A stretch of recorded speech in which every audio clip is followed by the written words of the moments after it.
தமிழ் குரல் நேயர்களுக்கு வணக்கம். இன்றைய நமது சிறப்பு விருந்தினர் திராவிட இயக்க சிந்தனையாளர் வல்லம் பஷீர் அவர்கள். சார் வணக்கம்.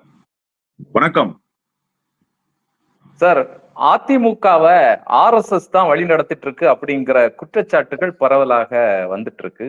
இந்த நேரத்துல எல் முருகன் அவர்கள் அதிமுகவை ஆர்எஸ்எஸ் வழி நடத்துவதில் என்ன பிழை இருக்கு அப்படின்னு சொல்லி கேட்கிறாரு. அது மட்டும் இல்ல, அரசியல் கட்சிகளை நல்வழிப்படுத்தக்கூடிய வேலைய ஆர்எஸ்எஸ் செய்துட்டு இருக்கு அப்படின்னு சொல்றாரு. எப்படி புரிஞ்சுக்கிறது சார் இத? ஆர்எஸ்எஸ் நல்வழிப்படுத்துகிற வேலையை செய்திருந்தால் குஜராத் இனப்படுகொலை ஏன் நடந்தது என்கிற கேள்விக்கு எல்முருகன் பதில் சொல்ல வேண்டும். கோத்ரா ரயில் எரிப்பு சம்பவங்கள் ஏன் நடந்தது என்பதற்கு எல்முருகன் பதில் சொல்ல வேண்டும். கல்புர்கி போன்ற, கௌரி லங்கேஷ் போன்ற இந்த ஜனநாயகத்தை பாதுகாத்திட வேண்டும், மக்களாட்சி தத்துவத்தை அப்படியே பாழ்படாமல் சிதைந்து விடாமல் காத்து கொள்ள வேண்டும் என்பதற்காக இயங்கியவர்கள், பேசியவர்கள், எழுதியவர்கள் என்ன நிலைக்கு ஆளானார்கள் என்பதை இந்திய திருநாடு அறிந்து வைத்திருக்கிறது. அதே போல ஆர்எஸ்எஸ் நல்வழிப்படுத்துகிற அமைப்பாக இருக்குமே ஆனால் இந்தியா என்கிற ஒருமைப்பாட்டுக்கு ஆபத்து ஏற்படாத வகையில் இந்த மக்களை ஒற்றுமைப்படுத்துகிற வேலையை ஆர்எஸ்எஸ் செய்திருக்க வேண்டும். அப்படி ஏதாவது ஒரு வேலையை ஆர்எஸ்எஸ் செய்ததா? இப்படி தொடர் பட்டியலை ஆர்எஸ்எஸ் குறித்து போட முடியும். ஆர்எஸ்எஸ் உண்மையிலேயே நல்வழிப்படுத்துகிற அமைப்பு தானா, அல்லது மதத்தின் பெயரால் துவேஷத்தை தூண்டக்கூடிய அமைப்பாக இருக்கிறதா என்கிற கேள்வியை நீங்கள் எழுப்பினால் இந்தியா முழுமைக்கும் இருக்கக்கூடிய சமூக நீதி செயல்பாட்டாளர்கள் அல்ல, மனிதநேய பண்பாளர்கள் அல்ல, சாதாரண மக்களும் அறிவார்கள் ஆர்எஸ்எஸ் எத்தகைய அமைப்பு என்பதை. இப்ப இங்க இருக்கக்கூடிய கேள்வி, ஆர்எஸ்எஸ் யார் என்பது நமக்கு நன்றாக தெரியும். அதிமுக யாராக இங்கே இருக்கிறது என்பதுதான் இங்கே இப்போது பேசப்பட வேண்டிய செய்தி. சமூக நீதி காத்த வீராங்கனை என்கிற பட்டத்தை ஆசிரியர் ஐயா வீரமணி அவர்கள் அதிமுகவினுடைய பொதுச் செயலாளராக இருந்த அம்மையார் ஜெயலலிதாவுக்கு தான் கொடுத்தார். இடஒதுக்கீட்டை உறுதி செய்து அந்த இடஒதுக்கீட்டினுடைய பயன் தமிழ்நாட்டு மக்களை சென்று சேர வேண்டும் என்பதற்காக வியூகங்களை வகுத்த பெருமை அம்மையார் ஜெயலலிதாவுக்கு உண்டு என்பதை யாரும் வரலாற்றில் மறந்துவிடக் கூடாது. அப்படிப்பட்ட ஜெயலலிதா அம்மையாரை வழிகாட்டியாக கருதக்கூடிய, ஜெயலலிதா அம்மையார் வழியில்தான் எங்கள் பயணம் தொடர்கிறது என்று சொல்லக்கூடிய எடப்பாடி பழனிசாமி போன்றவர்கள் இன்றைக்கு யாராக இருக்கிறார்கள் என்பதற்கு ஒப்புதல் வாக்குமூலம், கன்ஃபெஷன் ஸ்டேட்மெண்ட் என்று ஆங்கிலத்திலே சொல்வார்கள். அப்படி ஒரு கன்ஃபெஷன் ஸ்டேட்மெண்ட்டை எல் முருகன் கொடுத்திருக்கிறார். ஆனால் அதிமுக தரப்பு கனத்த அமைதியில் மூழ்கி கிடக்கிறது. நீங்க செல்லூர் ராஜு எதிர்ப்பை பதிவு பண்ணி இருக்கிறாரு. நாங்க யாருக்கும் அடிமை கிடையாது, யாரையும் அதிகாரம் செலுத்த மாட்டோம் அப்படின்னு சொல்லி. ஒரே ஒரு செய்தி தான், நான் அதுக்கு முன்னாடி நீங்க இதை கேட்டீங்க. அதாவது நீங்க யாராக இருக்கீங்கிறத நீங்க மக்களிடத்துல சொல்லணும்னு அவசியம் இல்லை. உங்களுடைய செயல்பாடு மக்களிடத்துல உங்களை யார் என்பதை அடையாளப்படுத்தி விடும். இப்ப நீங்க செல்லூர் ராஜு சொன்னதா சொன்னீங்க. திராவிட இயக்கத்தினுடைய நேர் எதிர் சித்தாந்தத்தை கொண்டதுதான் ஆர்எஸ்எஸ் தத்துவம், ஆர்எஸ்எஸ் கோட்பாடு இல்லையா? அதுல ஒண்ணு மாறுபட்ட கருத்து செல்லூர் ராஜு போன்றவர்களுக்கு, எடப்பாடி பழனிசாமி போன்றவர்களுக்கு இருக்காது என்று நான் நம்புறேன். அப்படி இருக்கும்னா நம்ம இந்த சப்ஜெக்டே பேச வேண்டிய அவசியம் இல்லை. எம்ஜிஆர் அவர்களிடத்துல உங்களுடைய கொள்கை என்ன என்று கேட்டார்கள் கட்சி துவங்கியதற்கு பிறகு. அண்ணா திராவிட முன்னேற்ற கழகம் என்றுதான் முதலில் பெயர். அதன் பிறகுதான் அனைத்து இந்திய அண்ணா திராவிட முன்னேற்ற கழகம் என்று மாற்றினார். உங்கள் கட்சியினுடைய கொள்கை என்ன என்று கேட்டதுக்கு அண்ணாயிசம் என்று சொன்னார் எம்ஜிஆர். அண்ணாவினுடைய பெயரை கட்சிக்கு சூட்டினார். அண்ணாவினுடைய உருவத்தை கொடியிலே பொறித்தார். அப்ப அண்ணாயிசத்தை ஏற்கிறதா ஆர்எஸ்எஸ்? இல்லை, அண்ணாயிசத்தை எதிர்க்கிறதா ஆர்எஸ்எஸ்? அண்ணாவினுடைய கொள்கை கோட்பாட்டில் ஏதாவது ஒன்றோடு உடன்பட்டு போயிருக்கிறதா? அம்பேத்கரை கூட ஆர்எஸ்எஸ் உள்வாங்கிக் கொள்ளும். ஆனால் தந்தை பெரியாரையும் பேரறிஞர் அண்ணாவையும் ஆர்எஸ்எஸ் எப்போதும் உள்வாங்கிக் கொள்ள முடியாது, உள்வாங்கிக் கொள்ளவும் தயாராக இருக்காது. அப்ப அப்படிப்பட்ட நேர் எதிர் சித்தாந்தத்தில் இருக்கிற ஒரு அமைப்பு, ஆம் இந்த அமைப்பு தான் அதிமுகவை வழிநடத்துதுன்னு சொன்னவர் யாரோ ரோட்டில் போகிற வருகிறவர் அல்ல, ஒன்றிய அமைச்சர் சொல்லியிருக்கிறார். ஆனா செல்லூர் ராஜ் என்ன சொல்லியிருக்கணும்? இது போன்ற கருத்துக்கள் எங்களுடைய கொள்கைக்கு நேர் எதிராக இருக்கிறது, இனிமேல் இப்படிப்பட்ட கருத்துக்களை பேசக்கூடாதுன்னு தானே நியாயமாக சொல்லணும். நாங்கள் யாருக்கும் அடிமைப்பட்டு கிடக்க மாட்டோம், நாங்கள் யாரையும் அடிமைப்படுத்த மாட்டோம். எல் முருகனுடைய ஸ்டேட்மெண்ட்டுக்கு சொல்லியிருக்கீங்களா? இல்ல பாஜகவிடத்துல நீங்க போய் கட்சி அடமானம் வச்சுட்டாங்கன்னு சொல்றாங்களே மக்கள், அந்த கருத்துக்கு பதில் சொல்கிறீர்களா? அது என்ன சார் அடிமைப்பட்டு கிடக்கிறது? நீங்க தான் அடிமை ஆயிட்டீங்கிறதான் சொல்றாரு எல்முருகன். நீங்க அடிமை ஆக மாட்டோம்னு சொல்றீங்க. உங்களுடைய கருத்தே நீங்கள் அடிமைதான் என்பதை உணர்த்தது. உங்களிடத்துல ஆழமான அழுத்தமான எதிர்ப்பு இல்லை. உங்களுடைய தத்துவத்தின் தலைவர்களாக இருக்கிற எம்ஜிஆரை இழிவு செய்து பேசுகிறார்கள். முருகன் மாநாடு என்று நடத்தி உண்மையான புரட்சி தலைவர் யார் என்று கேட்கிறார்கள். நீங்கள் அங்கேயும் வாய்மூடி கொண்டுதான் இருந்தீர்கள். இப்போது உங்கள் கட்சியை RSS வழிநடத்துகிறது என்று ஒரு ஒன்றிய அமைச்சர் சொல்கிறார். இப்போதும் நீங்கள் வாய்மூடி கொண்டே இருக்கிறீர்கள். எப்போதுதான் நீங்கள் பேசுவீர்கள்? உங்களுக்கு பேசுவதற்கு எந்த விதமான அடிப்படை முகாந்தரமும் அமையவே அமையாதா? ஒரு குரலை கூட நீங்கள் பாஜகவுக்கு எதிராக உயர்த்த மாட்டீர்களா? பாஜக என்று சொன்னால் அப்படியே அஞ்சி நடுங்கி கிடுகிடுத்து போய் உட்கார்ந்து இருப்பீர்களா? அவ்வளவு என்ன சார் பயம்? எதிர்ப்பை சந்தித்து வளருகிற இயக்கம் தான் மக்களிடத்திலே நிலை பெறும். மிசாவுக்கு பிறகு திமுக நிலை பெற்றது. இப்படி பல பட்டியலை, பல அடக்குமுறைகளை கண்டிருக்கிற இயக்கத்தை பட்டியல் போட முடியும் இந்திய துணை கண்டம் முழுமைக்கும். உங்களுக்கு என்ன நெருக்கடி? ஏன் இந்த அளவுக்கு நீங்கள் கொள்கைகளை, கோட்பாட்டை, தத்துவத்தை இழந்துவிட்டு உங்களுடைய அடையாளத்தை இழந்து நிற்கிறீர்கள்? அதுதான் ரொம்ப முக்கியம். உங்களுக்குன்னு ஒரு ஐடென்டிபிகேஷன் இருக்குல்ல தமிழ்நாட்டு அரசியல்ல. அந்த ஐடென்டிபிகேஷனை இழந்துட்டீங்க அப்படிங்கறதுதான் இப்ப தமிழ்நாட்டு அரசியலில் அதிமுக சந்தித்திருக்கிற நிலைமை. அதிமுக மீட்க முடியாத இடத்துக்கு போய்விட்டதாகத்தான் நான் கருதுறேன். அதிமுகவை திராவிட இயக்கம் என்று நாம் கருதி கொண்டிருக்கிறோம். மக்கள் திராவிட இயக்கமாக அதை பார்த்து பழகி இருக்கிறார்கள். ஆனால் இன்றைக்கு அது முழு RSS கட்டுப்பாட்டில் சென்று விட்டதாக ஒன்றிய அமைச்சர் சொல்கிறார்.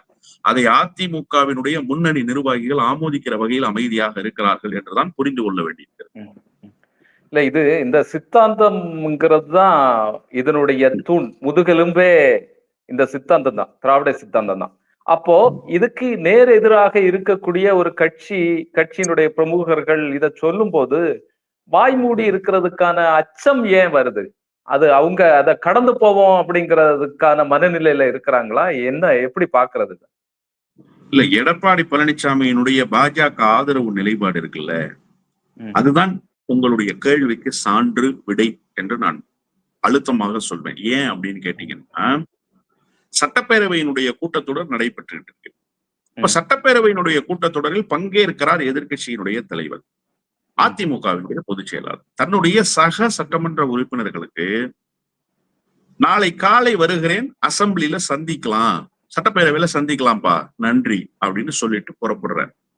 காலையில மெரினா பீச்ல வாக்கிங் போயிட்டு இருக்கிறாங்க முன்னாள் அமைச்சர்கள், சட்டமன்ற உறுப்பினர்கள். செய்தி வருகிறது, டெல்லி புறப்பட்டு விட்டார் எடப்பாடி பழனிசாமின்னு. இங்க ஒரே குழப்பம். ஏன்னா அண்ணன் காலையில வந்துடுறேன் சந்திக்கலாம்னு சொல்லிட்டு போனாரு, டெல்லி புறப்பட்டாருன்னு சொல்றாங்கன்னு வந்து சட்டப்பேரவை உறுப்பினர்களினுடைய விடுதியில வந்து டிவி ஆன் பண்ணா டெல்லி புறப்பட்டு போயிருக்காருங்க. அப்போ அந்த இரவுக்குள் என்ன நடந்தது அப்படிங்கிறது இருக்குல்ல, அது எடப்பாடி மட்டுமே அறிந்த ரகசியம். சரி, இத ஒரு புறத்துல வச்சிருங்க. கூட்டணி பேச்சுவார்த்தை நடத்துவதற்கு டெல்லிக்கு நீங்க போனீங்க. பத்திரிகையாளர்கள் உங்களை சூழ்ந்து கொண்டு கேள்வி எழுப்பினாங்கல்ல, நீங்க பத்திரிகையாளர்கள்ட்ட என்ன சொல்லிருக்கணும்? அமித்ஷாவை சந்திப்பதற்காக வந்திருக்கிறேன். தப்பு ஒண்ணும் இல்லைல்ல, கூட்டணி அமைச்சு நாளைக்கு மக்களை தானே சார் சந்திக்க போறீங்க.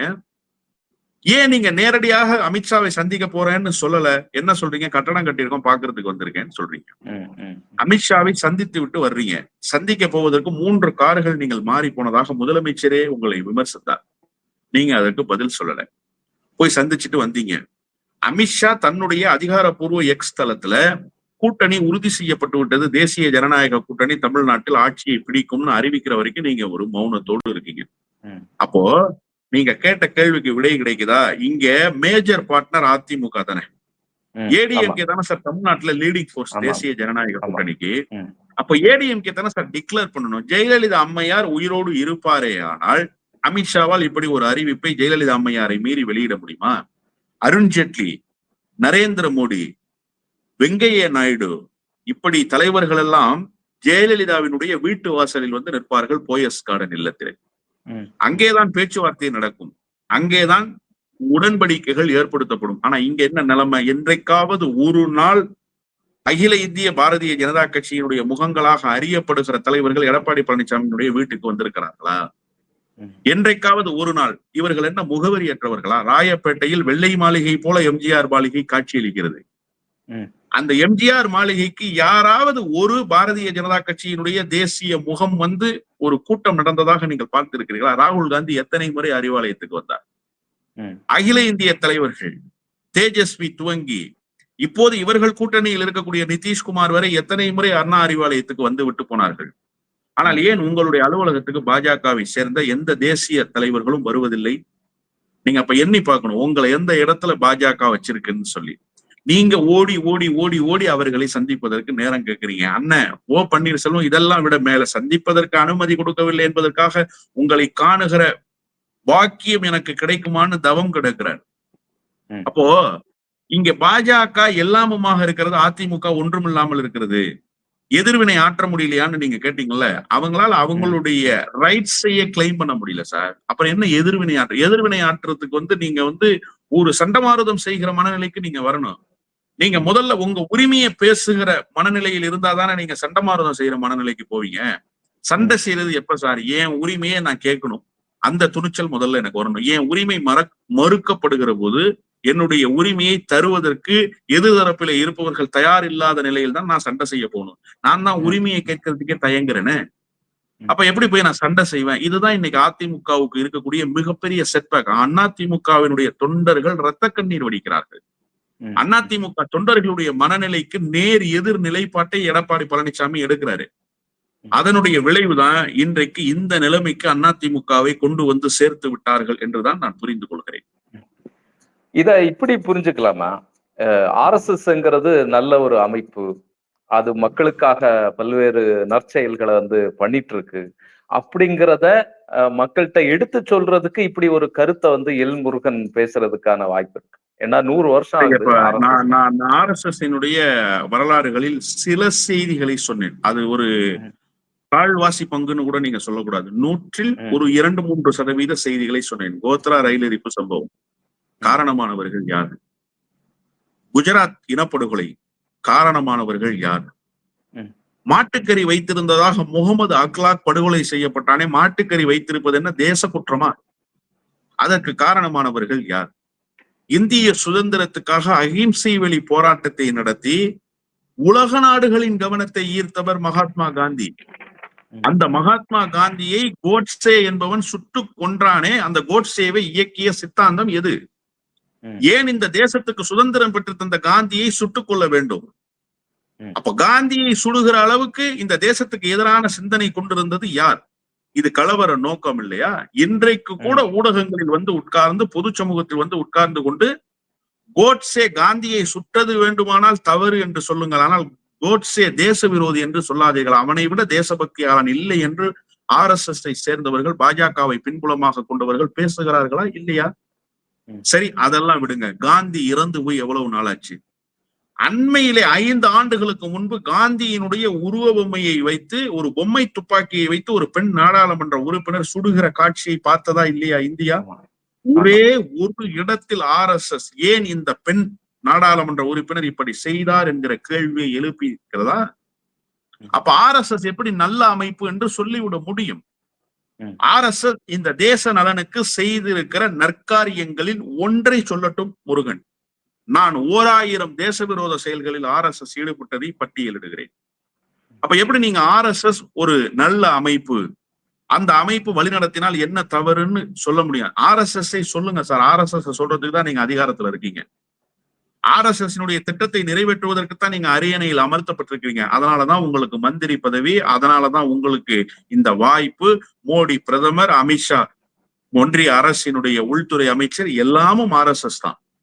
ஆனா நீங்க RSS நல்ல அமைப்புன்னா RSS நல்ல அமைப்பு இல்லைன்னு என்பதற்கான ஆதாரங்கள் எங்களிடம் இருக்கிறது. நீங்க RSS நல்ல அமைப்பு, இந்த தேசத்தினுடைய நலனை RSS இப்படி பாதுகாத்தது சொல்லுங்க. ஒரு செய்தியை சொல்லுங்க. காயிதே மில்லத் அவர்கள் முகமது அலி ஜின்னா தனிநாடு வேண்டும் என்று கேட்டபோது முஸ்லிம்களுடைய மனநிலை அல்ல தனிநாடு கேட்பது. முஸ்லிம்கள் இந்தியர்களாகவே இருக்க விரும்புகிறார்கள். ஜின்னாவோடு ஒரு சாரார் தான் போகிறார் என்று சொல்லி ஜின்னா முஸ்லிம்களுக்கு நாடு கேட்ட போது இல்லை நான் இந்தியனாகவே இருக்கிறேன்னு சொன்னார்ல. அப்படி எந்த RSS காரராகவது நான் இந்தியாவோடு இருப்பேன், இந்தியனாகவே இருப்பேன் என்று சொல்லி இத்தகைய வாய்ப்பு வருகிற போது அதை தட்டி கழித்ததாக வரலாறு இருக்கிறதா? நீங்க சொல்லுங்க. இந்திய சுதந்திரத்துக்கு ரத்தம் சிந்தியவர்களினுடைய பட்டியலில் RSS காரர்களுக்கு இடம் இருக்கிறதா? சாவர்கர் ஆங்கிலேயர்களினுடைய காலனியை நக்கி பிழைத்தார் என்கிற வரலாற்றுக்குத்தான் RSS சொந்தம் கொண்டாட முடியுமே தவிர, இந்த நாட்டினுடைய நலனுக்கு நாங்கள் பாதை சமைத்தோம் என்று சொல்கிற செய்திக்கு அவர்கள் உரிமை கொண்டாட முடியுமா? அப்படி எதையாவது செய்திருக்கிறார்களா? எப்படி RSS நல்ல அமைப்பு என்று சொல்கிறார் என்று புரியவே இல்லை. இந்த நாட்டு மக்களுக்கு எதுவும் தெரியாது என்று நினைத்துக் கொண்டிருக்கிறார்களா? தொன்று தொட்டு RSS செய்திருக்கிற ஒரே சாதனை மதத்தின் பெயரால் ஒரு பிளவுவாதத்தை இந்தியாவுக்குள் ஏற்படுத்தியதுதான். இந்தியாவினுடைய ஒருமைப்பாடு, அதாவது RSS-இனுடைய கை குழந்தைகளில் ஒருவராக இருந்தவர் சோ. இந்தியாவினுடைய ஜனநாயகம் அடித்து நொறுக்கப்பட்டு விட்டது என்று சொல்லி பாபர் மசூதி இடிக்கப்பட்ட போது துக்ளக்கினுடைய முதல் பகுதியை பத்தியை முழு கருப்பாகவே அச்சிட்டு வெளியிட்டார். அப்ப RSS எப்படி நல்ல அமைப்பு? உங்காலே சொல்றாரு. சோ சொன்னதுதான் சாட்சி. துக்ளக் எப்படி வந்தது? இல்லை என்று மறுத்து விடுவீர்களா? சொன்னது யாரு? விடுதலையா? முரசொலியா? திராவிட இயக்கத்தினுடைய சித்தாந்தங்களை தாங்கி இருக்கக்கூடிய பத்திரிகைகளா? இல்லை, உங்கள் சித்தாந்தத்தை பேசுகிற துக்ளக். அப்ப நீங்க RSS நல்ல அமைப்பு என்பதற்கு என்ன சாட்சியம் இங்கே பகிர போகிறீர்கள்? எங்களுக்கு RSS தேவையில்லை. RSS இங்கே தேவைப்படாத ஒரு அமைப்பு. உங்களுக்கு வேண்டுமானால் RSS தேவைப்படலாம். நீங்கள் RSS-ஐ தூக்கி கொண்டாடுங்கள். ஆனால் நல்ல அமைப்பு என்று சொன்னால் அது என்ன நல்லது செய்தது என்பதை பட்டியலாக தர வேண்டும்.